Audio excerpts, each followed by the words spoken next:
Good morning Shandini. Good morning Preeti. என்ன சாந்தினி நீங்க வந்து ரொம்ப பச்சை பசேல்னு வந்திருக்கீங்க. ஏமா அங்க என்ன கலர் வாழுதா? அப்பாடா இதுவும் பச்சை தான். என்ன கலர்னு தெரியாம இருந்தது. கண்ணு தெரியாம இருக்குங்கிறதுக்கு இது ஒரு ப்ரூஃப். எஸ் சோ வந்து நம்ம தொடர்ந்து கொஞ்ச நாளா வந்து ஃப்ரீடம் ஃபைட்டர்ஸ் பத்தி பார்த்துட்டு இருக்கோம்.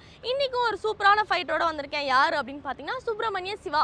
யார் அவரு? எனக்கும் தெரியாது. பிட்டு குத்துறாங்க. பார்த்து சொல்லுவேன். பட் அதுக்கு முன்னாடி வியூவர்ஸ்க்கு குட் மார்னிங் சொல்லிடலாமா? கண்டிப்பா. நேயர்கள் அனைவருக்கும் புத்தம் புது காலை வணக்கம்.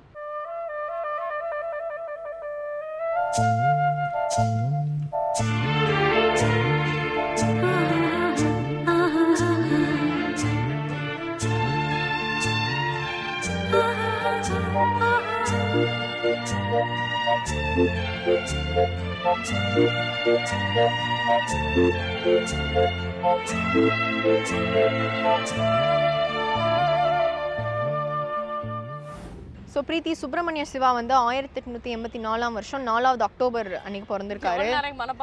ரொம்ப நேரம் மனப்பாடம் பண்ணேன். ஏன்னா இருக்கிறது இது ஒரு லைன் தான். சரியா? திண்டுக்கல் டிஸ்ட்ரிக்ட்ல வந்து வத்தலகுண்டு இருக்கு இல்லையா, அந்த ஊர்ல பிறந்தாரு. ஸோ வத்தலகுண்டோட சிட்டிசன் இவரு. அண்ட் வந்து ராதமையர் அப்படின்றவருக்கு வந்து முதல் சன்னா பிறந்தாரு. ஸோ அதனால தான் அவருக்கு பொறுப்புணர்ச்சி ரொம்ப ஜாஸ்தியாகி நிறைய ரெவல்யூஷன் எல்லாம் கலந்துக்கிட்டு அண்ட் ஃப்ரீடம் ஃபைட்டிங்லாம் கலந்துக்கிட்டு நிறைய புக்ஸ் கூட எழுதியிருக்காரு இவர். ஓகே. ஸோ வந்து இவரை பற்றின நிறைய விஷயங்கள் வரும்னு நினைக்கிறேன். தொடர்ந்து பேசலாம். பட் அதுக்கு முன்னாடி இன்றைய நாளுடைய சூரியோதயம் பார்த்துடலாம். கண்டிப்பா. இது சூரியோதயம்.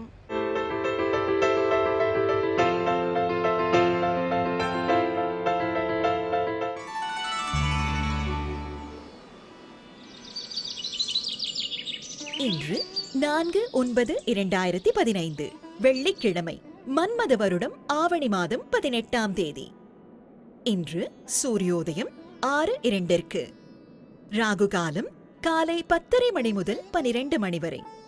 யமகண்டம் மாலை 3 மணி முதல் 4:30 மணி வரை. குளிகன் காலை 7:30 மணி முதல் 9 மணி வரை. திதி பகல் 11:33 வரை சஷ்டி, பிறகு சப்தமி. கிருத்திகை நட்சத்திரம். நல்ல நேரம் என்னும் சுபவோரைகள் காலை 6 மணி முதல் 9 மணி வரை, 10 மணி முதல் 11 மணி வரை, பகல் 1 மணி முதல் 4 மணி வரை, மாலை 5 மணி முதல் 6 மணி வரை. சித்த யோகம் கூடிய சுபதினம். இன்று பகல் 1:28 வரை கன்னி ராசிக்கும், பிறகு துலாம் ராசிக்கும் சந்திராஷ்டமம். சாந்தினி, நம்ம சுப்ரமணிய சிவாட்ட என்ன ஒரு பிளஸ் அப்படின்னு பார்த்தீங்கன்னா வந்து நிறைய ஃப்ரீடம் ஃபைட்டர்ஸ் இருக்காங்க. அவங்க எல்லாரையும் வந்து தன்னோட முன்னோடிகளா அவர் ஏற்றிருக்காரு. யார் யாரா அப்படின்னு பார்த்தோன்னா பாலகங்காதர திலகர் இல்லையா, அவரை, அதுக்கப்புறம் வாவு சிதம்பரனார, அப்புறம் வந்து சுப்பிரமணிய பாரதியார், இவங்களெல்லாம் ஏன் எடுத்திருக்காரு அப்படின்னு பார்த்தீங்கன்னா இவங்க எல்லாருமே வந்து ரௌத்ரம் பழகிறவங்க. அதாவது வந்து கோவப்பட்டு வயலன்ஸ் தான் அந்த கையில எடுத்து நம்மளுக்கு ஃப்ரீடம் வேணும் அப்படின்றாங்க. இவர்கிட்ட என்ன ஒரு மைனஸ் அப்படின்னு பாத்தீங்கன்னா அஹிம்சையை எதிர்க்கிறார் இவர். காந்திஜி மாதிரி நான் பொறுமையாலாம் ஹேண்டில் பண்ண மாட்டேன், எனக்கு கோவம் வந்துச்சுன்னா மாதிரி அண்ணன் தம்பி உதவ மாட்டாங்க அப்படின்றத ரொம்ப வந்து ஸ்ட்ரிக்டா ஃபாலோ பண்றாரு போல. சோ வந்து அதனால தான் இவருக்கு வந்து சுப்பிரமணிய பாரதி இந்த மாதிரி ரொம்ப வந்து வயலண்டோட பிஹேவ் பண்ற ஃபாலோவர்ஸ் வந்து இவர் ஃபாலோ பண்றாராம். ஓகே, ஐ திங்க் கொஞ்சம் டெரரான ஆளாதார் பண்ண நினைக்கிறேன். இதை பத்தி நம்ம நிறைய விஷயங்கள் தொடர்ந்து பேசலாம். அதுக்கு முன்னாடி இப்ப இலக்கிய மேகம் ஸ்ரீனிவாசன் அவர்கள் அபிராமி அந்தாதில இருந்து ஒரு பாட்டு மற்றும் அதோட விளக்கத்தோட காத்துட்டு இருக்காரு. பாத்துடலாமா? இது அபிராமி அந்தாதி.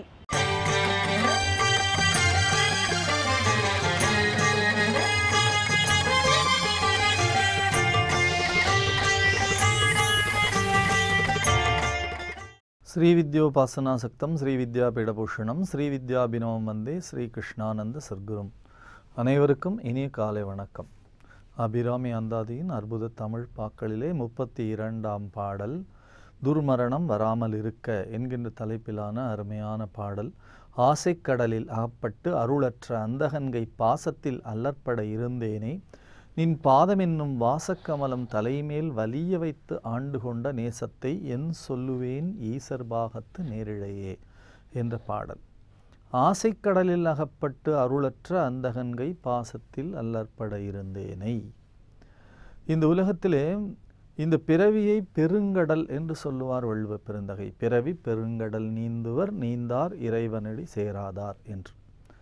அதே போல பிறவியை பெருங்கடல் என்று சொல்லுவது போலே அபிராமி பற்றி சொல்லுகிறார் ஆசைக்கடல் என்று சொல்லுகிறார். இந்த பிறவிக்கு விதை எது என்று வள்ளுவ பெருந்தகை இடத்திலே போய் ஒரு கேள்வி கேட்டார்கள். அவர் சொன்னார், இந்த பிறவிக்கு ஒரு விதை இருக்கிறது, அந்த விதை போட்டால் இந்த பிறவி உடனே வந்துவிடும். அது என்ன விதை என்று கேட்ட உடனே அவர் சொன்னார், அவா என்ப எல்லா உயிர்க்கும் எஞ்ஞான்றும் தவா அப்பிறப்பினும் வித்து என்று சொன்னார். ஆசைதான் பிறவிக்கு விதை. ஆசை என்பது எண்ணமாக தோன்றுகிற பொழுதே அது விதையாக மாறிவிடுகிறது என்று மிக அருமையாக பட்டினத்து சுவாமிகளுடைய வாழ்க்கை வரலாற்றிலே ஒரு செய்தி இருக்கிறது. சிவபெருமானுடைய உற்ற தோழர் குபேரன். குபேரனும் சிவபெருமானும் நண்பர்கள். ஒரு முறை குபேரன் சிவபெருமானிடத்திலே பிரார்த்தனை செய்தார். பூலோகத்திலே, குறிப்பாக பாரத தேசத்திலே இருக்கக்கூடிய அத்தனை தலங்களையும் நான் வணங்க வேண்டும் என்று நினைக்கிறேன். நான் செல்கிற பொழுது நீங்களும் என் கூட வர வேண்டும் என்று கேட்டுக்கொண்டார். தோழன் கேட்டுக்கொண்டதற்கு இணங்க எம்பெருமானும் இமயாசலத்திலே இருந்து தொடங்கி ஒவ்வொரு ஸ்தலமாக அப்படியே வந்து கொண்டே இருக்கிறார்கள். ஸ்ரீசைலம் வழிபாடு செய்து தமிழ்நாட்டிற்குள்ளே வந்து தமிழ்நாட்டிலே காவிரி பூம்பற்றத்திலே வந்தார்கள். அங்கே சாயாவனம் என்று சொல்லக்கூடிய ஒரு அருமையான தலம். நீ நாளும் நன்னெஞ்சை நினை கண்டாய் யார் அறிவார் வாழ்நாளும் சாநாளும் சாய்க்காட்டெம் பெருமார்க்கே பூ நாளும் தலை சுமப்ப புகழ் நாமம் செவி கேட்ப நாளும் நவின்றேத்த பெறலாமே நல்வினையே என்ற ஞானசம்பந்த பெருமானுடைய அருமையான பாடல் பொருந்திய தலம் சாய்க்காடு. திருச்சாய்க்காடு எம்பெருமானுடைய அருமையான ஆலயம், அதனுடைய சூழல், அதையெல்லாம் பார்த்த குபேரன் ஒரு நிமிடம் நினைத்தான், இந்த தலம் மிக அழகாக இருக்கிறது, இங்கே கொஞ்சம் நேரம் இருந்துவிட்டு பிறகு செல்லலாமே என்று நினைத்தான். மனசுக்குள்ளே நினைத்தான், சிவபெருமானத்திலோடு சொல்லவில்லை. இப்பொழுது மனதிற்குள்ளே நினைத்தவுடனே அது இறைவனுக்கு தெரியும். ஆகையினாலே இறைவன் என்ன சொன்னார், அப்பா குபேரா, உனக்கு இந்த தலத்திலே கொஞ்சம் பிரியம் ஏற்பட்டிருக்கிறது, ஆதலாலே நான் உன்னை தொடர்ந்து அழைத்து செல்ல முடியாது, நான் கைலாசத்துக்கு செல்கிறேன், நீ இங்கே பிறப்பா என்று சொல்லிவிட்டு போய்விட்டார். அந்த குபேரன் தான் பட்டினத்து அடிகாலராக பிறந்தான் என்று வரலாறு பேசுகிறது. ஒரு எண்ணம், குபேரனுடைய ஒரு எண்ணம், ஒரு கணம், இந்த தலம் நன்றாக இருக்கிறது, இங்கேயே இருந்து இன்னும் கொஞ்ச நேரம் தரிசனம் பண்ணலாமே என்கின்ற ஒரு நல்ல எண்ணமே ஒரு விதையாக மாறுகிறது என்று சொன்னால், அந்த நல்ல எண்ணமே ஒரு பிறப்பிற்கு விதையாக மாறுகிறது என்று சொன்னால், நம்முடைய எண்ணங்களை எல்லாம் நமக்கு எத்தனை எண்ணம் எத்தனை எண்ணம் எத்தனை எண்ணம் எத்தனை பிறவி என்று யோசித்து பார்க்கிறோம். இந்த ஆசைதான் பிறப்புக்கு வித்தாக இருக்கிறது. ஆசை கடலில் அகப்பட்டு, இந்த ஆசை கடலிலே அகப்பட்டு தத்தளிக்கின்றேன். ஆசை இருக்கிறதே சாதாரணமான ஆசை இல்லை. சங்கிலி போன்று இந்த ஆசை அப்படியே பிணைந்து பிணைந்து வரும். சங்கிலி எப்படி பிணைக்கப்பட்டிருக்கிறதோ அப்படி ஆசை பிணைக்கப்படும். ஆண்டவன் சன்னிதானத்திற்கு முன்னாலே நடந்து போகிறவன் ஒரு நாள் கேட்கிறான், கடவுளே, நான் நடந்தே போகிறேனே, நான் எல்லோரும் போல என்றைக்கு நான் மேலே வருவது, எனக்கு கொஞ்சம் கருணை காட்டி ஒரு சைக்கிளாவது வாங்குவதற்கு அருள்பாலிக்க மாட்டா என்று கேட்கிறான். இறைவன் திருச்செவியிலே விழுகிறது. அவனுடைய சூழ்நிலை மாறி ஒரு சைக்கிளிலே வலம் வருகிறான். சைக்கிளிலே வந்து கொண்டிருக்கிறவன் ஒரு நாள் கேட்கிறான், இறைவா, நான் சைக்கிளிலே வந்து கொண்டு இருக்கிறேனே, எனக்கு கருணை காட்ட மாட்டாயா, ஒரு டிவிஎஸ் 50 வழங்கக்கூடாதா என்று கேட்கிறான். கடவுள் கருணை வருகிறது. டிவிஎஸ் 50 வாங்குகிறான். டிஎஸ்டிலே வலம் வருகிற பொழுது கேட்கிறான், ஒரு கியர் வெஹிக்கிள் கிடைக்காதா என்று. கியர் வெஹிக்கிள் வாங்குகிறான். கியர் வெஹிக்கிளேயே வலம் வருகிறவன் கேட்கின்றான், ஒரு காரிலே நான் போகக்கூடாதா என்று. கடவுள் காரையும் வழங்குகிறார். அந்த காரை வைத்து கொண்டு அதிலேயே சந்தோஷமாக இருப்பானா என்று கேட்டால், இந்த காரிலேயே உயர்ந்த வகை எது, அதிலே நான் பயணிக்க மாட்டானா என்று கேட்கிறான். அப்படி அவனுடைய ஆசை இருக்கிறதே இன்னும் வர வர வர வர வர ஒரு சங்கிலி போலே பிணைந்து கொண்டே போகிறதே தவிர அந்த ஆசைக்கு ஒரு முற்றுப்புள்ளி இல்லை. அந்த ஆசைக்கு போதும் என்ற ஒரு மனம் இல்லை. இதை தந்திருக்கிறான் இறைவன், நன்றி என்று சொல்வதற்கான மனம் இல்லை. கவியரசர் கண்ணதாசன் சொல்லுவார், உனக்கும் கீழே உள்ளவர் கோடி நினைத்து பார்த்து நிம்மதி நாடு என்று சொல்லுவார். அவரிடத்திலே கால் உள்ளவன் கேட்டான், நான் நடந்துதானே போகிறேன், எனக்கும் கீழே உள்ளவர் கோடி என்று நான் எப்படி பார்க்க முடியும் என்று கேட்டவுடனே கவியரசர் அமைதியாக சொன்னார், காலில்லாதவனை பார்த்து நீ சமாதானம் அடைந்து கொள்ளக்கூடாதா? காலில்லாமல் எத்தனை பேர் இந்த உலகத்திலே வாழ்கிறார்கள், அவர்களை நினைத்துப்பார்.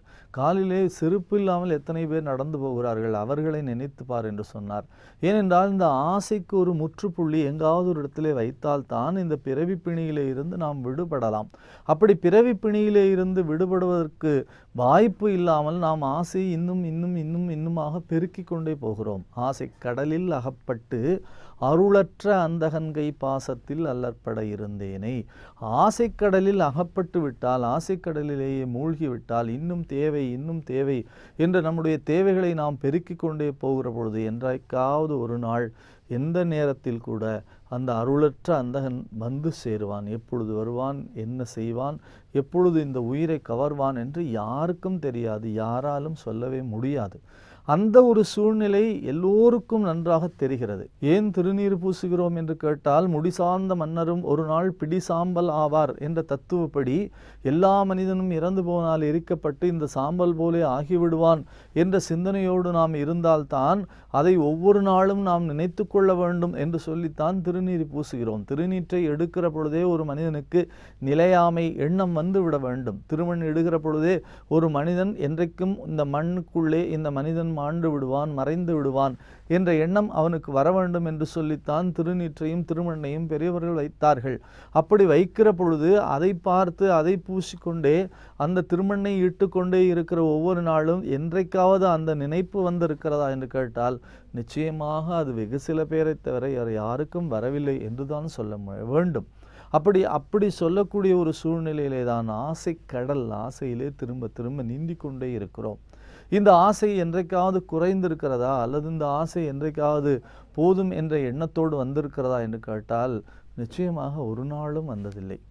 இது இன்னும் வளர்ந்து கொண்டே போகிறது. அப்படி வளர்ந்து கொண்டே போனால் என்ன ஆகும் என்று கேட்டால், என்றைக்கு இது நிறுத்தப்படும் என்று தெரியாத ஒரு சூழ்நிலையிலே வாழ்ந்து கொண்டிருக்கிற மனிதன், போய்கொண்டிருக்கிற மனிதன் இந்த ஆசை கடல், இந்த ஆசை கடலிலே ஒரு நாள் அந்தகன் வருவான், ஒரு நாள் அவன் உயிரை கவர்ந்து செல்வான் என்ற ஒரு எண்ணத்தோடு வாழ வேண்டும் என்பதற்காகத்தான் உலகத்திலே பெரியவர்கள் நிலையாமையை வைத்தார்கள், நிலையாமையை சொல்லி தந்தார்கள்.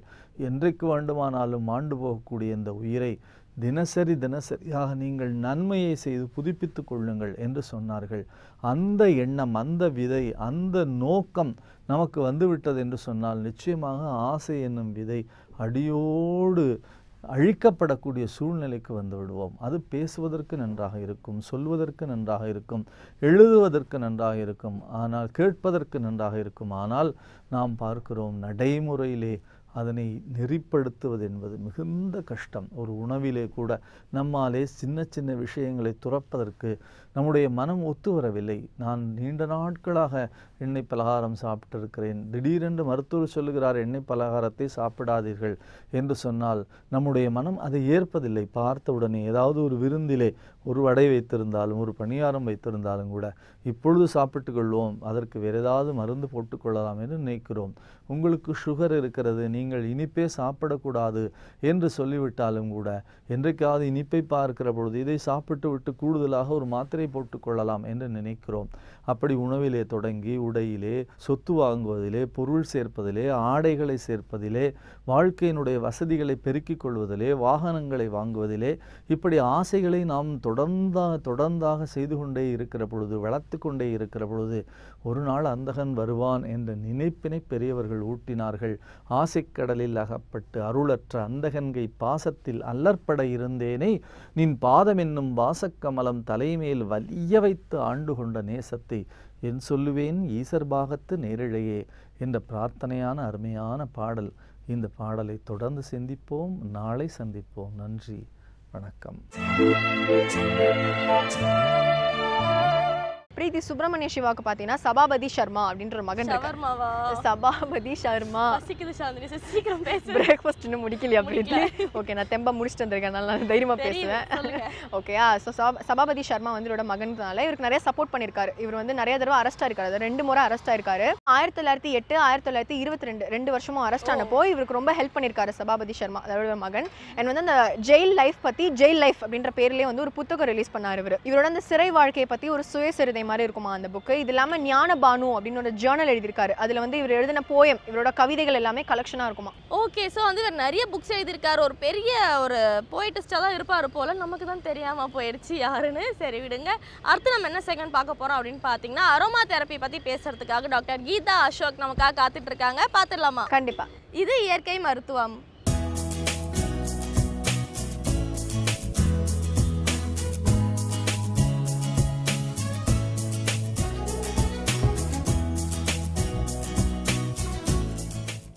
வேந்தர் டிவி நேயர்களுக்கு வணக்கம். நான் கீதா அசோக், அரோமா தெரபிஸ்ட். இயற்கை மருத்துவத்தில் இன்றைக்கி வந்து உடம்புல அலர்ஜி, இந்த அலர்ஜிக்கு வந்து நீங்கள் எப்படி இது ஒரு ட்ரீட்மெண்ட் பண்ணிக்க முடியும் வீட்டிலையே அப்படிங்கிறத பற்றி பேச போகிறேன். இந்த அலர்ஜிங்கிறது பார்த்திங்கன்னா சிலருக்கு உடலெல்லாம் அப்படியே சின்ன சின்ன சின்ன பொறி பொறியாக வரும், சிலருக்கு ஒரு அப்படியே குண்டு குண்டாக தடிக்கும், அது இரப்ஷன்ஸ் மாதிரி உங்களுக்கு தடிக்கும். ஒரு இடத்துல வந்து உங்களுக்கு அலர்ஜி மாதிரி வருது, இரப்ஷன்ஸ் வருது, இல்லை சின்ன சின்ன ரேஷஸ் வருதுன்னா நீங்கள் சொரிஞ்சுக்கிட்டே இருக்கப்போ பார்த்தீங்கன்னா அது அப்படியே உடம்பெல்லாம் பரவும். இது ஆஃப் லேட் பார்த்தீங்கன்னா இது வந்து இந்த பிரச்சனை நிறைய பேருக்கு இருக்குது. என்னென்ன காரணம் தெரியாமல் உடலில் வந்து அரிப்பு இருக்குது, அலர்ஜி இருக்குது அப்படிம்பாங்க. அண்டு சிலருக்கு பார்த்தீங்கன்னா சொரியாசிஸ், இந்த சொரியாசிஸ் எஃபெக்ட் இருக்கவங்களுக்கும் பார்த்தீங்கன்னா ஸ்கின்ல வந்து அப்படியே ஸ்கேல்ஸ் மாதிரி வரும். நீங்கள் சொரிஞ்சிங்கன்னா ஒரு பாம்போட தோல் மாதிரி ஸ்கேலி ஸ்கின்னாக இருக்கும். அதே சொரியிறப்ப பார்த்தீங்கன்னா வெள்ளை வெள்ளையாக அப்படியே செதில் செதிலாக வரும். மீனுக்கு செதில் வர்ற மாதிரி கூட வர்றவங்களுக்கு இந்த மாதிரி வர்றவங்களும் இருக்காங்க. ஸோ ஸ்கின்ல வரக்கூடிய எக்ஸிமா, அந்த மாதிரி அலர்ஜி, சின்ன சின்ன ரேஷஸ் மாதிரி அப்பப்போ வர்றது, ஈவன் ஒரு சின்ன மொஸ்கிட்டோ கடிச்சா கூட அவங்க ஸ்கின் வந்து அதை பேர் பண்ணிக்க முடியாது, அரிப்பு ரொம்ப அதிகமாகி வீங்கும். சிலருக்கு வந்து சொரிஞ்சா கூட பார்த்திங்கன்னா ப்ளீட் ஆக ஆரம்பிச்சிடும். அந்த மாதிரி ஒரு ஹைப்பர் சென்சிட்டிவிட்டி அந்த ஸ்கின்ல இருக்கும். ஈவன் அந்த சொரியாசிஸ் வந்தவங்களுக்கு பார்த்திங்கன்னா அது ரொம்ப பாவமாக இருக்கும். அவங்களுடைய ஸ்கின் வந்து அரிப்பு அவங்களால தாங்கிக்கவே முடியாது. அதாவது ஒரு முக்கியமான வேலையில் ஒரு டீச்சராக இருப்பாங்க, இல்லை ஒரு டாக்டராக இருப்பாங்க, முக்கியமான ஒரு வேலையில் இருக்கப்போ அவங்களுக்கு வந்து அந்த அரிப்பு அப்படிங்கிறது ரொம்ப அநாயகமாக இருக்கும். எனக்கு கூட ஒரு தெரிஞ்சவர் வந்து பார்த்திங்கன்னா ஸ்கேல்ப்பில் வந்து அவருக்கு ரொம்ப அரிப்பாக இருக்குது.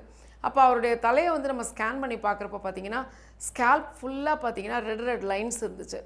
ஸோ இது என்ன ரெட் லைன்ஸ் இருக்குது அப்படின்னு சொல்லி நம்ம பார்க்குறப்போ அரிப்பு தாங்காமல் கத்தியில் வந்து கீறிக்கு வரான். அந்த அளவுக்கு அவர் தலையில் இருக்க தோலை வந்து ஹார்ம் பண்ணி அந்த அரிப்புக்கு வந்து ஒரு தீர்வு அவராகவே எடுத்துக்குவார். அதாவது தன்னை ஹார்ம் பண்ணி அந்த அரிப்பு வந்து தெரியாத மாதிரி பார்த்துக்கிறாரு. ஸோ அந்தளவுக்கு உடலில் இருக்கக்கூடிய அரிப்பு, சொறி வகைகள் அந்த மாதிரிலாம் பார்த்திங்கன்னா ரொம்ப அனாயிங் ஃபேக்டர். ரொம்ப ஒரு தூக்கமின்மையை கொண்டு வந்துடும். முழுக்க முழுக்க நைட்லாம் தூக்கம் இல்லாமல் அப்படியே சொரிஞ்சிட்டே இருப்பாங்க. அந்த மாதிரி ஸ்கின்ல வரக்கூடிய ஒரு டிஸார்டர்ஸ்க்கு என்ன பண்ணுவோம் அப்படிங்கிறது நம்ம பார்க்க போகிறோம். அதுக்கு முன்னாடி அந்த மாதிரி வர்றதுக்கு, அரிப்பு வர்றதுக்கு சில அடிப்படை காரணங்கள். முதல் காரணம்னு பார்த்திங்கன்னா மலச்சிக்கல். கான்ஸ்டிபேஷன் இருக்கிறவங்களுக்கு இந்த மாதிரி அரிப்பு, உடல்லாம் அப்படி தடிப்பாக வரக்கூடிய தன்மை இதெல்லாம் நிறைய உண்டு. சிலர்லாம் பார்த்திங்கன்னா 3 நாள் 4 நாட்கள் பார்த்திங்கன்னா அவங்களுக்கு பவல்ஸ் வந்து கிளியர் பண்ணாமல், ஸ்டூல் பாஸ் பண்ணாமல் அவங்க இருப்பாங்க. ஸோ அவங்களுக்கு வந்து இந்த மாதிரி உடலில் அரிப்பு வர்றதுங்கிறது கண்டிப்பாக அதோடைய இம்பேக்ட் அப்படின்னு சொல்லலாம். அதுக்கப்புறம் பார்த்திங்கன்னா வயிற்றில் பூச்சி இருக்கிறவங்களுக்கு, அதாவது ஒன்ஸ் இன் 6 months கண்டிப்பாக நம்ம வந்து டிவார்ம் பண்ணியே ஆகணும். டிவார்ம் பண்ணக்கூடிய சிங்கிள் டோஸ் சொல்யூஷன்ஸ்லாம் உங்களுக்கு வந்து எல்லா ஊர்லேயும், ஈவன் குக்கிராமங்களில் கூட ஃபார்மசிஸில் கிடைக்கும். அந்த காலத்தில் பார்த்திங்கன்னா கண்டிப்பாக ஒரு 3 மாதத்துக்கு ஒரு தடவை வேப்பிலையை அரைச்சி, பாட்டியெல்லாம் வந்து வேப்பிலையை சின்ன பால் மாதிரி பண்ணி நம்ம கண்ணை, அதாவது ரொம்ப அடமன் குழந்தைகளுக்கு கூட கம்பல் பண்ணி அந்த வேப்பிலையை வந்து சாப்பிட வைப்பாங்க. ஏன்னா அது ஒரு கிருமி நாசினி, வயிற்றில் இருக்கக்கூடிய பூச்சிகள்லாம் வந்து போயிடும். ஸோ அதனால் அது இருந்தது.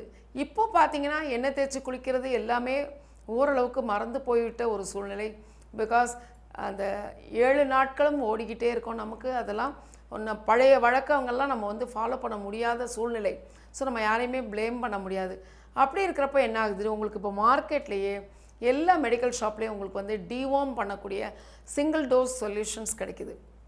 அதை வந்து 6 மாதத்துக்கு ஒரு தடவை நீங்களும் சரி, உங்கள் குழந்தைகளும் நீங்கள் வந்து அதை எடுத்துக்கிட்டீங்க அப்படின்னா வயிற்றில் இருக்க பூச்சி மறைஞ்சாலே இந்த மாதிரி ஸ்கின்ல வரக்கூடிய அரிப்புகள் இதெல்லாம் வந்து மறைகிறதுக்கு சான்ஸ் இருக்குது.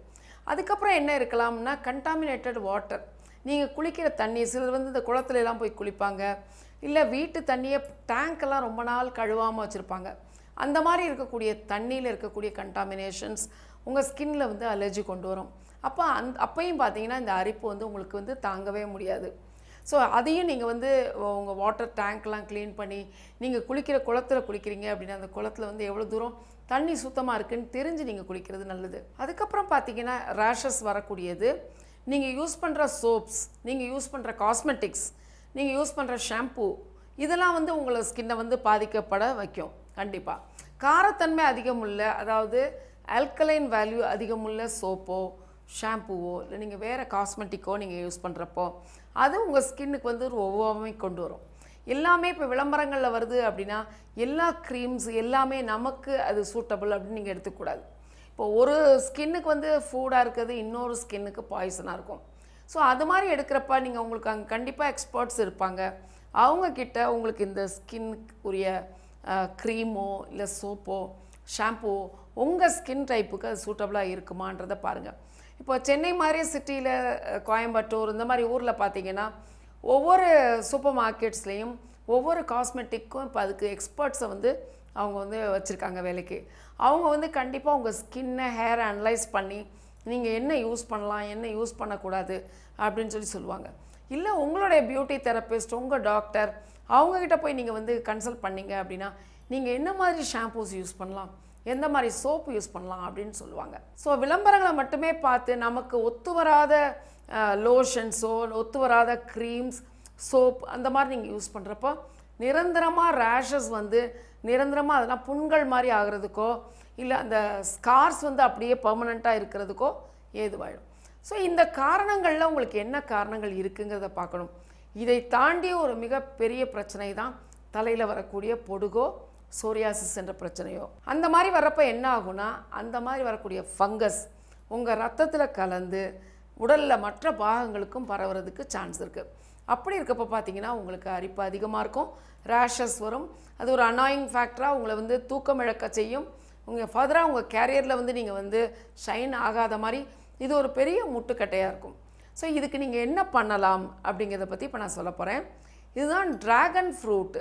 இந்த ட்ராகன் ஃப்ரூட்டுங்கிறது ஏன் இந்த பழத்தை நான் பர்டிகுலராக சொல்கிறேன் அப்படின்னா, நம்ம ஸ்கின்ல இருக்கக்கூடிய அலர்ஜியை போக வைக்கக்கூடிய தன்மை இந்த ட்ராகன் ஃப்ரூட்டோட பல்ப்புக்கு உண்டு. ஸோ நீங்கள் இது என்ன எடுத்துக்கலாம்னா, இதில் பாருங்கள் எவ்வளோ விதைகள் இருக்குது. நான் ரிப்பீட்டடாக உங்களுக்கு சொல்லியிருக்கேன், நிறைய விதைகள் இருக்கிற பழம். அதே நேரத்தில் அந்த விதைகளோடு நம்ம சேர்த்து சாப்பிட்றப்போ அந்த பழம், அந்த காய் அது வந்து நமக்கு பெரிய ஔஷதமாக இருக்கும், மருந்தாக இருக்கும். அதனால் நீங்கள் இந்த ட்ராகன் ஃப்ரூட் இப்போ எல்லா ஊர்லேயும் கிடைக்குதுங்க. ஏன்னா இப்போ வெளிநாட்டு பழங்கள் பார்த்திங்கன்னா எல்லாமே வந்துடுது. பட் அது எல்லாமே நம்ம கிராண்டடாக எடுக்கணுங்கிற அவசியம் கிடையாது. பட் சில பழங்களுக்கு மருத்துவ குணம் அதிகமாக உண்டு. இப்போ லிச்சி அதெல்லாம் பார்த்திங்கன்னா நிறைய மருத்துவ குணம் இருக்குது. அந்த மாதிரி ட்ராகனுக்கு வந்து மருத்துவ குணம் உண்டு. நீங்கள் என்ன பண்ணுங்கள், இந்த ட்ராகன் ஃப்ரூட்டில் இருக்கக்கூடிய இது பாருங்களேன், இதை நீங்கள் கட் பண்ணிட்டீங்கன்னா இந்த மாதிரி ஒரு பல்ப் இருக்கும். இது உங்களுக்கு நல்லா இருக்கும். இது வந்து ஒரு மாவு மாதிரி ஒரு பல்ப் இருக்கும். இதில் அந்த கருப்பாக இருக்கிறது ஃபுல்லாகவே பார்த்திங்கன்னா விதைகள். இந்த பல்ப்பை வந்து ஸ்கோப் அவுட் பண்ணி எடுத்துக்கோங்க. ஒரு பவுலில் எடுத்துட்டு அதில் வந்து ஒரு 30லேருந்து 50 மில்லி வெப்பாலை தைலம் அப்படின்னு கிடைக்கும். அந்த வெப்பாலை தைலத்தில் வந்து இந்த பல்ப் எடுத்து நல்லா நீங்கள் மிக்ஸ் பண்ணிக்கோங்க. நல்லா ஒரு ஃபோக் வச்சு நல்லா மிக்ஸ் பண்ணிங்கன்னா நல்லா சேர்ந்து பைண்ட் ஆகிடும். அதுக்கப்புறம் என்ன பண்ணுங்கள், இந்த மிக்சரில் நீங்கள் வந்து 10 drops tea tree oil, 10 drops Mir oil, அதுக்கப்புறம் பார்த்தீங்கன்னா 10 drops பெப்பர்மின்ட் ஆயில், இது மூணும் கலந்து இந்த மிக்சரை வந்து தயார் பண்ணி இதை ஒரு 5லேருந்து 7 மணி நேரம் நல்லா ஊற வச்சுடுங்க. நல்லா ஊற வச்ச பின்னாடி நீங்கள் ஒரு கிளாஸ் கண்டெய்னரில், இது வந்து நீங்கள் பிளாஸ்டிக்லேயோ இல்லை ஸ்டீல் கண்டெய்னர்லையோ நீங்கள் எடுக்கக்கூடாது. இதை ஒரு கிளாஸ் கண்டெய்னரில் போட்டு மூடி வச்சுக்கோங்க. ஏன்னா சில தைலங்களுக்கு, சில ஹெர்ப்ஸுக்கு ஸ்டீல் ஸ்பேட்டுலாஸ் அல்லது பிளாஸ்டிக் ஸ்பேட்டுலாஸ் ஒத்து வராது. அதனால் நீங்கள் என்ன பண்ணுங்கள், ஒரு கிளாஸ் பாட்டில் அது கண்டெய்னர் வாங்கி இந்த மிக்ஸ் பண்ண பேஸ்ட் எடுத்து உள்ளே வச்சுக்கோங்க. இதில் வந்து அந்த தைலம் இருக்கிறதுனால உங்களுக்கு இது வந்து கெட்டு போகாது. இதை நீங்கள் வந்து ரெஃப்ரிஜரேட் பண்ணலாம். ஏன்னா நீங்கள் இந்த ட்ராகன் ஃப்ரூட்டோட பல்ப்பு போடலை அப்படின்னா நீங்கள் வெளியே கூட ஸ்டோர் பண்ணலாம். பட் இந்த பல்ப்பு போட்டிருக்கிறதுனால கெட்டு போகக்கூடாதுங்கிறதுக்காக நீங்கள் ஒரு 1 month வரைக்கும் கிளாஸ் கண்டெய்னரில் போட்டு நீங்கள் ஸ்டோர் பண்ணிக்கலாம். இதை எடுத்து உங்களுக்கு எங்கே அலர்ஜி இருக்கோ அங்கே வந்து நல்ல ஒரு மசாஜ் கொடுத்து தேய்ச்சிக்கோங்க.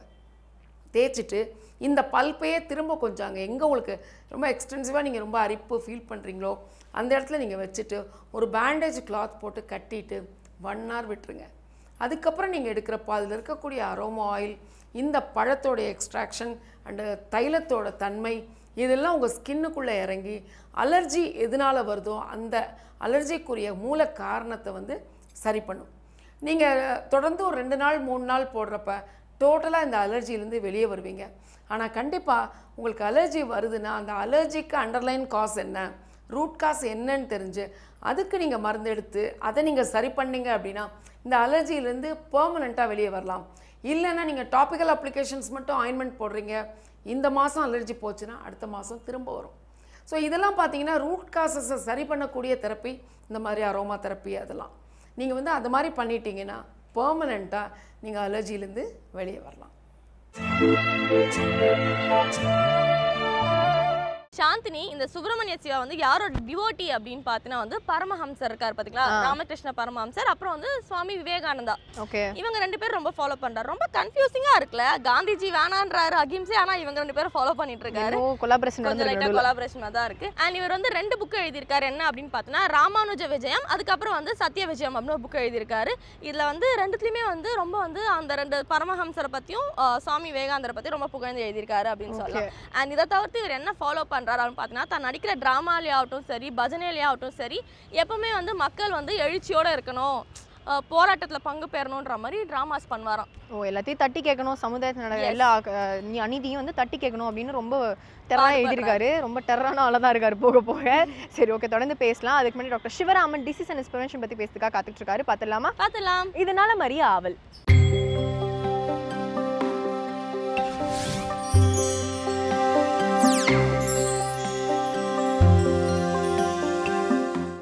வேந்தர் தொலைக்காட்சி நேயர்களுக்கு காலை வணக்கங்கள். இன்றைக்கு நம்மளுடைய இளைய சமூகத்தை வந்து ஒரு 25 வயதிலிருந்து 40 வயது உள்ள நபர்களுக்கு மிக முக்கியமான மருத்துவ சவால்களாக இருக்கிறது 2 முக்கியமான நோய். ஒன்று வந்து சர்க்கரை வியாதி. நம்ம எல்லாருக்குமே தெரியும், உலகத்தில் சர்க்கரை நோயாளிகளினுடைய கூட்டத்தில் மிக அதிகமாக இருக்கிறது இன்றைக்கி இந்தியர்கள் தான் அப்படின்னு சொல்லி. அதே மாதிரி இன்றைக்கு சத்தமே இல்லாமல் ஒரு மிகப்பெரிய உடல்நல யுத்தம் நடத்தி கொண்டிருக்கக்கூடிய ஒரு நோய் வந்து இரத்த கொதிப்பு. இந்த இரத்த கொதிப்பையும் சர்க்கரை வியாதியும் வந்து ஒரு காலத்தில் வந்து ஒரு அண்ணந்தம்பி நோயின்னு கூட சொல்லுவாங்க, பிரதர் சிஸ்டர் டிசீஸ் அப்படின்னு சொல்லுவாங்க. சர்க்கரை வியாதி இருக்கவங்களுக்கெல்லாம் இரத்த கொதிப்பு இருந்துச்சு. அப்படி ஒரு 2 வரதுக்கான காரணங்களும் நிறைய இருந்ததுனால அந்த பேர் இருந்தது. ஆனால் அப்படி இல்லாமல் தனியாகவும் இரத்த கொதிப்பு நிறைய பேருக்கு வருவதற்கான வாய்ப்புகள் இன்றைக்கி கூடிக்கிட்டே இருக்குது. முன்பெல்லாம் வந்து இரத்த கொதிப்பு அப்படின்னா எப்படி வரும் அப்படின்னா, ஒரு கடினமான ஒரு வாழ்வியலில் இருக்கிறவங்க, ஒரு குறைந்த ஊதியத்தை வைத்து கொண்டு நம்மளுடைய குழந்தைகளை எல்லாம் நல்லா ஆளாக்கி படித்து அவர்கள் வளர்வதற்காக பல்வேறு விஷயங்களை வந்து தன்னுடைய மகிழ்ச்சியெல்லாம் தொலைத்து ரொம்ப ஒரு தியாக உணர்வோடு வாழக்கூடிய ஒரு நபர் வந்து வயதாகும் பொழுது அத்தனை காலம் வந்து பட்ட கஷ்டங்கள், மனமகிழ்ச்சி இல்லாமல் இருந்தது, இதெல்லாம் சேர்ந்து வயதுயத்தில் ஒரு 60 வயதில் 65 வயதில் இரத்த கொதிப்பு வந்து வருவதை வந்து நம்ம பார்த்துருக்குறோம். அதுதான் அந்த காலத்தில் ரொம்ப சாதாரணமான நோய் காரணமாக இருந்துட்டு வந்துச்சு. ஆனால் இன்றைக்கு 25 வயது 30 வயதுள்ள இளைஞர்களுக்கெல்லாம் அவங்க வந்து ஏதாவது ஒரு பணிக்கு சேரும் பொழுதோ இல்லை வேறு ஏதாவது ஒரு காரணத்துக்காக மருத்துவமனைக்கு போகும் பொழுது தன்னுடைய இரத்த அழுத்த அளவு எவ்வளோ இருக்குதுன்னு பார்த்தா அவங்களுக்கெல்லாம் இரத்த கொதிப்பு வந்து கூடி இருக்கிறத வந்து நம்ம பார்க்குறோம். அது வந்து ரொம்ப ஆச்சரியமாக இருக்குது, சில நேரத்தில் பயமாகவும் இருக்குது. இந்த இரத்த கொதிப்பு 25 வயது 30 வயதிலேயே வந்துச்சுன்னா பிற்காலத்தில் அடுத்த 30-40 ஆண்டு காலம் அதை வந்து செவ்வனே கட்டுப்பாட்டுக்குள்ளே வச்சுருந்தா தான் பல நோய்கள் வராமல் இருப்பதை வந்து நம்ம பார்க்க முடியும். அப்படி இல்லாமல் அவங்க வந்து கொஞ்சம் அலட்சியமாக இருந்துக்கிட்டு இரத்த கொதிப்பை கண்டுக்காமல் இருந்திருந்தாங்கன்னா திடீரென அந்த இரத்த கொதிப்பினால் வரக்கூடிய பெரிய நோய்கள் மிக அதிகமாக இருக்குது. இன்றைக்கி இரத்த கொதிப்பை சரியாக கட்டுப்படுத்தலைன்னா அது வந்து முதல்ல நமக்கு அச்சுறுத்தலாக வரக்கூடிய விஷயம் மாரடைப்பு. அப்புறம் இரத்த கொதிப்பு நல்ல சீராகவே இல்லை அப்படின்னா அது சிறுநீரகத்தை வந்து பாதிக்க ஆரம்பிக்கும், சிறுநீரக செயலிழப்பை கொண்டு வந்துவிடும். இது ஒரு 2வது முக்கியமான விஷயம். 3வது, இந்த இரத்த கொதிப்பு இருந்து கொண்டே இருக்கும் பொழுது வேறு மன அழுத்தத்தினாலேயோ இல்லை வேறு காரணங்கள்னாலேயோ கூடுதலாக இரத்த கொழுப்பு கொஞ்சம் சேர்ந்து கொண்டே வந்துட்டு இருந்துச்சுன்னா அவர்களுக்கு ஸ்ட்ரோக் ஏற்படுவதற்கு, மூளையில் இரத்த கசிவு வருவதற்கு, மூளையில் இரத்தம் உறைவதற்கான வாய்ப்புகள் அதிகமாக இருக்குங்கிறதுனால இன்னொரு முக்கியமான நாள்பட்ட பிரச்சனையான பக்கவாத நோய் வருவதற்கும் வாய்ப்பு இருக்குது. ஸோ ஒரு இரத்த கொதிப்பு அப்படிங்கிறது வந்து நம்ம லேசாக கட்டுப்படுத்த தவறினோன்னா, கொஞ்சம் அலட்சியமாக இருந்துக்கிட்டோன்னா இந்த 3 முக்கியமான பிரச்சனைகளில் போய் விட்டுரும். இந்த 3 பிரச்சனைகளுமே, அது மாரடைப்பாக இருக்கட்டும், இல்லைன்னா வந்து சிறுநீரக செயலிழப்பாக இருக்கட்டும், இல்லைன்னா பக்கவாதமாக இருக்கட்டும், ரொம்ப உடலை வருத்தக்கூடிய மற்ற நபர்களுடைய சார்போடையே வாழக்கூடிய ஒரு சூழலில் கொண்டு போய் நம்மளை விட்டுரும். எப்பொழுதுமே ரொம்ப முக்கியம் என்னென்னா, வயோதிகத்திலையும் இன்றைக்கு வந்து எல்லா குடும்பங்களும் வந்து ரொம்ப ஓடிக்கொண்டே இருக்கக்கூடிய சூழலில் நம்ம ஒரு இடத்துல போய் படுத்துக்கிட்டோம், நம்ம ஒரு நோய்வாய்ப்பட்டு படுத்துக்கிட்டோம், நமக்காக யாராவது ஒரு நபர் உதவி செய்தால்தான் முடியுங்கிற நிலைமைக்கு போகிறது நோயை விட ரொம்ப கொடுமையான ஒரு விஷயம்.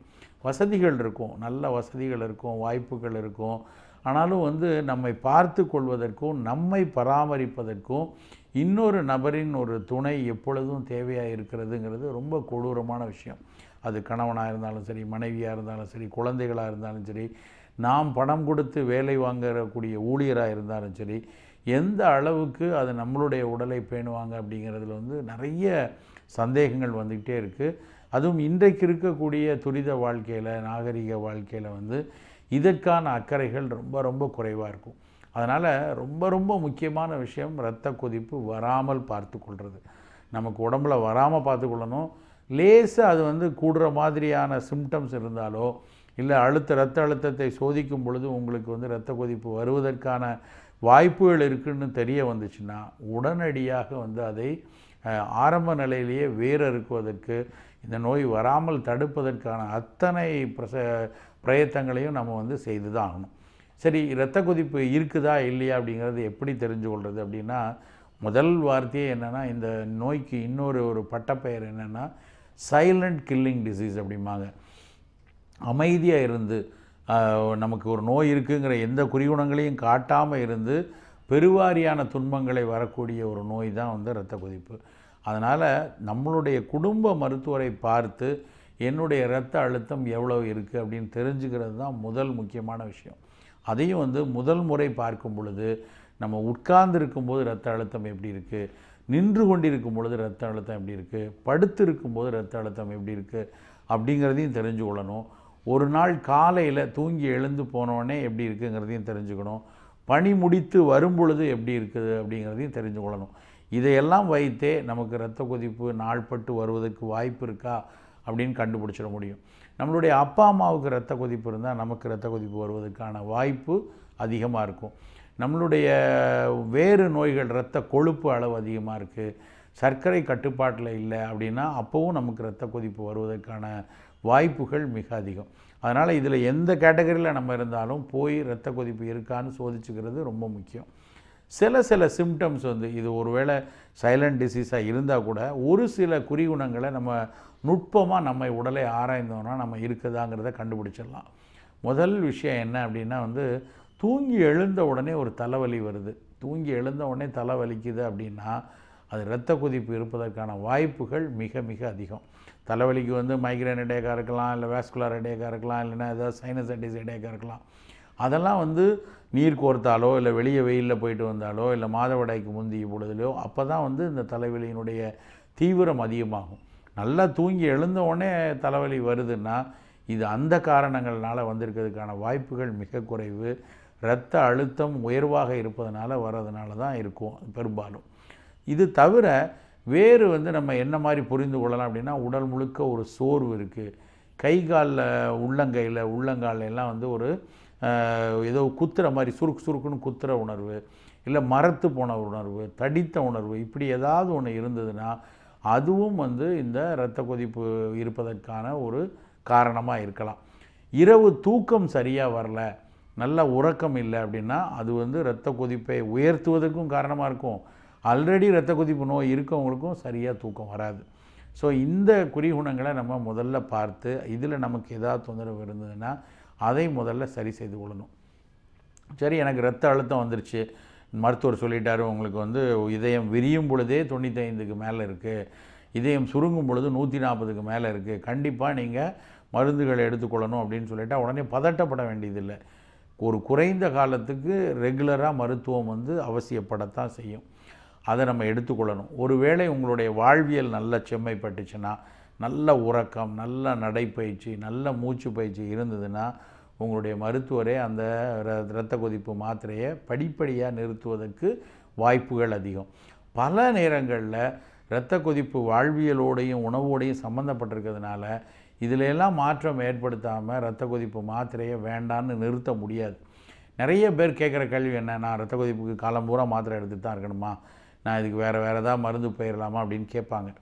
ஒருவேளை உங்களுக்கு நல்ல உங்கள் அப்பா அம்மாவுக்கு இரத்த கொதிப்பு இருந்து உங்களுக்கும் வந்து நல்ல 160, 100, 156, 100 அப்படிங்கிற மாதிரிலாம் இருந்ததுன்னா கண்டிப்பாக நெடுநாளைக்கு சில நேரங்களில் வாழ்நாள் முழுக்க இரத்த கொதிப்பு மருந்துகள் தேவைப்படலாம். அதை வந்து நம்ம தவறாக நினைக்க வேண்டியதில்லை, அதை பதட்டப்பட வேண்டியதில்லை. ஏன்னா மருந்து எடுத்துக்கொண்டு இருக்கிறதுனால, தொடர்ந்து மாத்திரை எடுத்துக்கொண்டு இருக்கிறதுனால வரக்கூடிய ரிஸ்க்கை விட மருந்து எடுக்காமல் இருந்தால் வரக்கூடிய ரிஸ்க் வந்து ரொம்ப ரொம்ப அதிகம். ஏன்னா வந்து நீங்கள் எப்பொழுதுமே இரத்த கொதிப்பு உங்களுக்கு 160 100 இருக்குதுன்னு வச்சுக்கோங்க.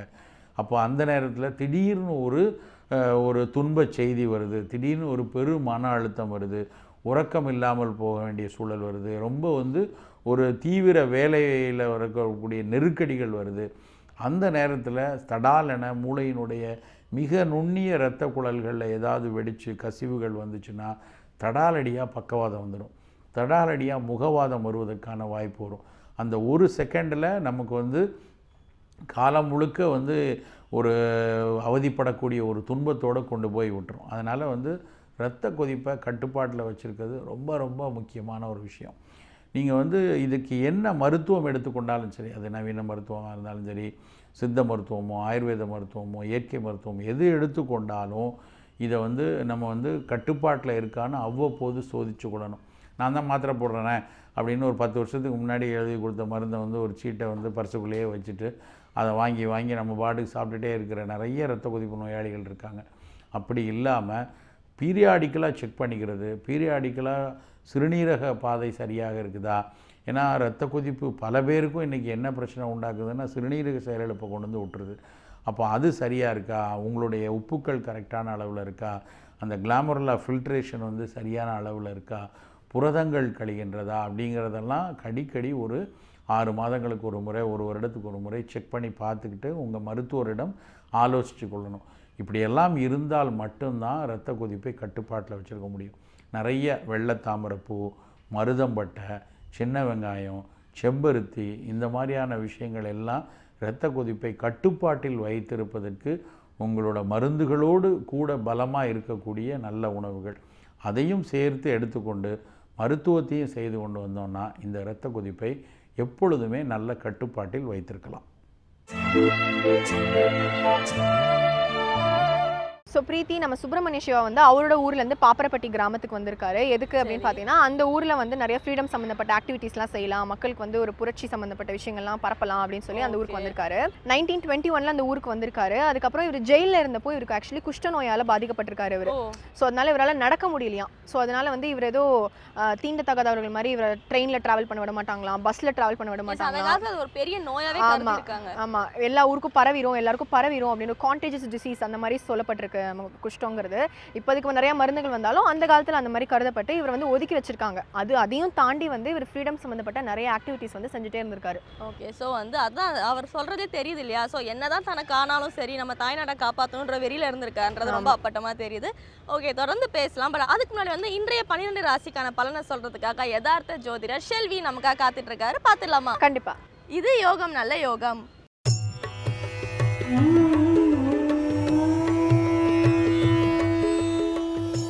வேந்தர் டிவி நேயர்களுக்கு அனைவருக்கும் இனிய காலை வணக்கம். யோகம் நல்ல யோகம் நிகழ்ச்சியில் ஒவ்வொரு நாளும் உங்களை சந்திப்பதில் மகிழ்ச்சி அடைகின்றேன். இன்றைய நாளானது பார்த்தீர்கள் என்றால் 4ஆம் தேதி 9வது மாதம் 2015ஆம் ஆண்டு ஆவணி மாதம் 18ஆம் நாள் வெள்ளிக்கிழமை. முதலாவதாக பார்க்கக்கூடிய ராசியானது மேஷ ராசிக்காரர்கள். மேஷ ராசிக்காரர்களுக்கு கொடுத்த வாக்கை காப்பாற்றக்கூடிய அளவுக்கு பெரிய அளவுக்கு அனுகூலங்கள், சந்தோஷ அமைப்புகள், ஏற்றங்கள் படிப்படியாக உயரும். படிப்படியாக நம்பிக்கையும் சந்தோஷமும் ஏற்படுவதுடன் உத்தியோகத்தில் காணப்பட்ட இந்த சங்கடங்கள் படிப்படியாக நிவர்த்தி ஏற்படுவதை கண்கூடாக பார்க்கலாம். பயணங்கள், எந்த பயணங்கள் வந்தாலும் அதை ஏற்றுக்கொள்ளுங்கள். வீணாக பொழுதை கழிக்காதீர்கள். நட்பு விஷயத்திற்கு முக்கியத்துவம் கொடுத்து நல்ல குடும்பத்திலும் மற்ற இடத்திலும் தேவையில்லாத பிரச்சனைகளை வரவழைத்துக் கொள்ளாதீர்கள். எதிர்பார்க்காத ஒரு நல்ல செய்தி வருவதை சரியாக முறையாக பயன்படுத்தி கொள்ளுங்கள்.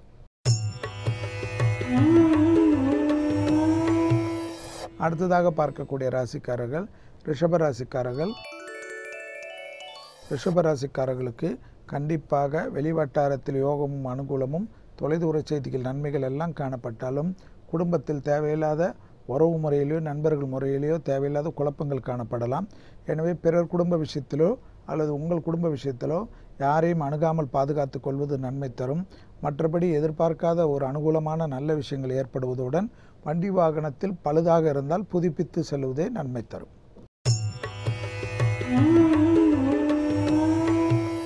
அடுத்ததாக நாம் பார்க்கக்கூடிய ராசிக்காரர்கள் மிதுன ராசிக்காரர்கள்.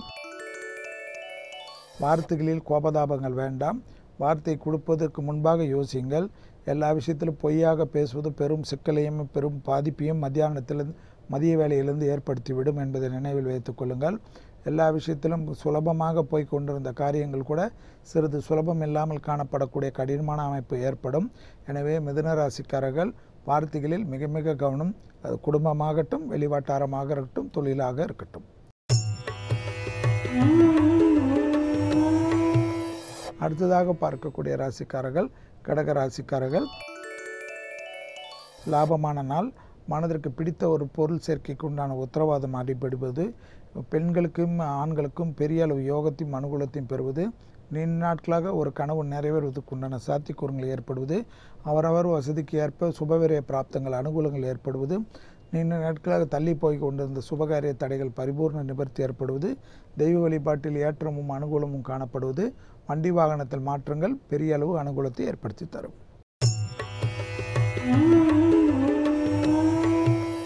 அடுத்ததாக பார்க்கக்கூடிய ராசிக்காரர்கள் சிம்ம ராசிக்காரர்கள்.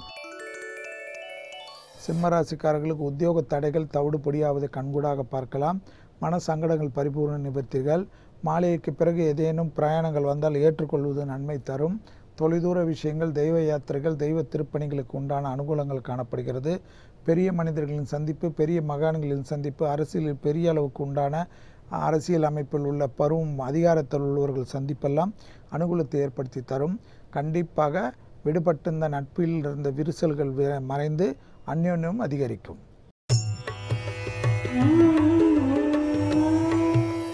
அடுத்ததாக நாம் பார்க்கக்கூடிய ராசிக்காரர்கள் கன்னியா ராசிக்காரர்கள்.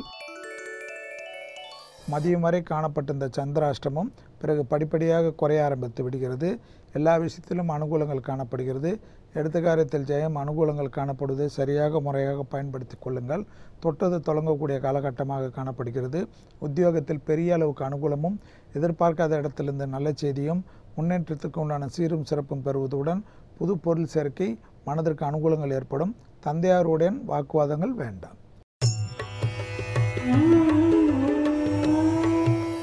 அடுத்ததாக பார்க்கக்கூடிய ராசிக்காரர்கள் துலா ராசிக்காரர்கள். மதியம் 1:29 முதல் சந்திராஷ்டம அமைப்பில் உள்ளதை மட்டும் நினைவில் வைத்துக் கொள்ளுங்கள். தேக ஆரோக்கியத்துக்கு அதிக முக்கியத்துவம் கொடுங்கள்.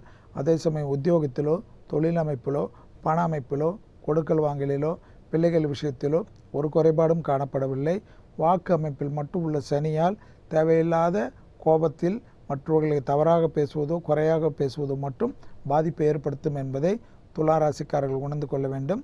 வார்த்தைகளில் தேன் தழுவிய வார்த்தை மிக முக்கியம் என்பதை துலா ராசிக்காரர்கள் உணர்ந்து கொள்ள வேண்டும்.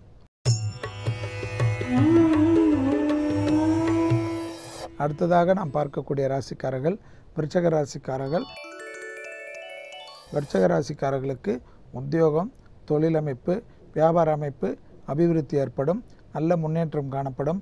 படிப்படியாக காணப்பட்ட இந்த சங்கடங்கள் பரிபூர்ண நிவர்த்திகள் காணப்படுகிறது.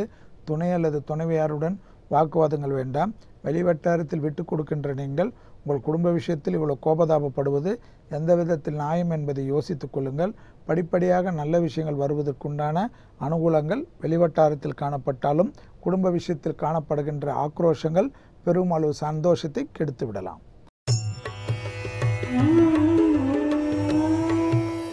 அடுத்ததாக பார்க்கக்கூடிய ராசிக்காரர்கள் தனுசு ராசிக்காரர்கள். கடல் கடந்து நல்ல செய்தி, தொட்டது தொடங்கக்கூடிய காலகட்டம், கொடுக்கல் வாங்கல் பிரச்சனைகள் நிவர்த்திகள், படிப்படியாக நல்ல முன்னேற்றங்கள், உங்களுக்கு தொல்லை கொடுத்திருந்தவர்கள் தொல்லை பரிபூர்ண நிவர்த்தி ஏற்படுவது, பகை அமைப்பிலிருந்து மாறி சந்தோஷ அமைப்புகள், எதிர்பார்க்காத நல்ல செய்தி வருவதோடு இஷ்டமான பொருள் சேர்க்கைக்கு உண்டான ஆனந்தம், நல்ல முன்னேற்றம், தொட்டது தொடங்கக்கூடிய அமைப்புகள் காணப்படுவது என்று ஏற்கனவே சொன்னதனால் எல்லா விஷயத்திலும் தைரியமாக இறங்குங்கள். சுபகாரியத்திற்கு உண்டான முயற்சிகளை தள்ளி வைக்காதீர்கள். அடுத்ததாக பார்க்கக்கூடிய ராசிக்காரர்கள் மகர ராசிக்காரர்கள். பிள்ளைகளுடைய பழக்க வழக்கத்தில் மட்டும் சிறிது கவனம். எதிர்பார்க்காத அனுகூலங்கள், ஏற்றங்கள் அனுகூலங்கள், லாபமான அமைப்பு, வியாபாரத்தில் புது உக்திகள், நல்ல அமைப்புகளுக்கு உண்டான செய்திகள், வேற்றுமொழி மனிதர்கள் மூலியமாக மிகப்பெரிய ஆதாயங்கள், சட்ட சிக்கல்கள் பரிபூர்ண நிவர்த்திகள், கொடுக்கல் வாங்கல் பிரச்சனைகளுக்கு உண்டான எளிமையான தீர்வு சிலர் மூலியம் ஏற்படுவது, படிப்படியாக நல்ல முன்னேற்றம் காணப்படுவதை, யோகமும் அனுகூலம் காணப்படுவதை சரியாக முறையாக பயன்படுத்தி கொள்வது உங்களுடைய புத்திசாலித்தனம்.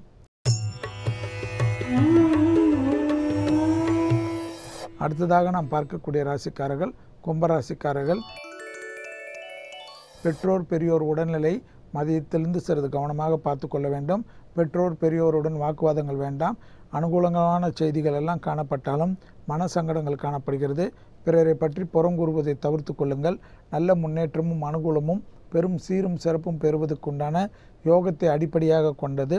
கொடுக்கல் வாங்கல் பிரச்சனைகள் பரிபூர்ண நிவர்த்திகள், புதிய யுக்திகள், புதிய முயற்சிகள், புதிய முதலீடுகளுக்கு உண்டான நல்ல தருணத்தை சரியாக பயன்படுத்தி கொள்ளுங்கள். இளம் வயதினருடைய காதல்கள் பெற்றோர்களால் அங்கீகரிக்கப்படும்.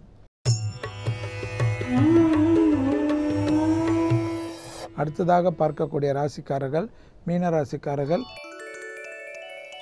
தைரியம், தன்னம்பிக்கை, படிப்படியாக நல்ல முன்னேற்றம், லாபம், எதிர்பார்க்காத இடங்கள், பெரிய முதலீடுகள், பெரும் தொழிற்சாலையில் உண்டான கஷ்டங்கள் நிவர்த்திகள், வங்கிகளின் அனுகூலங்கள், கடல் கடந்த நல்ல செய்திகள். அதே சமயம் குடும்பத்தில் மட்டும் சிறிது குழப்பங்கள், வெளிவட்டாரத்திலும் பிறர் குடும்ப விஷயத்திலும் தலையிடாமல் இருப்பது நன்மை தரும்.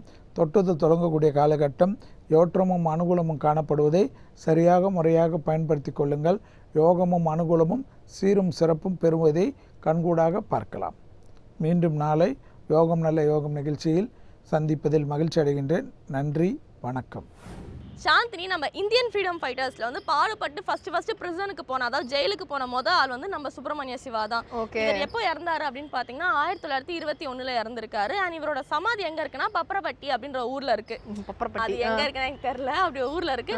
அண்ட் திண்டுக்கல் டிஸ்ட்ரிக்ட் ஆஃபீஸ் ஒன்று இருக்கு. அதுக்கப்புறம் வந்து ஒரு தனி தாலுக்காக்கு வந்து இவரோட பேரை வந்து வச்சிருக்காங்க. வத்தலகுண்டுன்ற ஒரு ஊர்ல வந்து இவரோட பேரை தான் அந்த ஊர்ல ஒரு இடத்துக்கு வச்சிருக்காங்களாம். சுப்பிரமணிய சிவான்னு ஒரு இடம் இருக்கு, ஒரு இடமே வச்சிருக்காங்க. இதை தவிர வந்து 2010ல இந்தியன் கவர்மெண்ட் சொல்லியிருக்காங்க, அதாவது தமிழ்நாடு கவர்மெண்ட் சொல்லியிருக்காங்க, சுப்பிரமணிய சிவாக்கு தனியா ஒரு மெமோரியல் ஆரம்பிக்கலாம் அப்படின்னு பிளான் பண்ணியிருக்காங்களாம். ஓகே, நல்ல விஷயம் தான், ஆரம்பிக்கட்டும். ஐ திங்க் வந்து சுப்பிரமணிய சிவா பற்றி நிறைய இன்ட்ரெஸ்டிங்கான விஷயங்கள் பார்த்தோம். ஸோ இதே மாதிரி நாளைக்கு ஒரு இன்ட்ரெஸ்டிங்கான ஃப்ரீடம் ஃபைட்டர் அண்ட் அவங்களோட வாழ்க்கை வரலாறு பற்றினா நாங்கள் சொல்கிறதுக்காக வரோம். And this is Chandini Mathivanan and Preethi signing off from the entire team of புது காலை. Bye.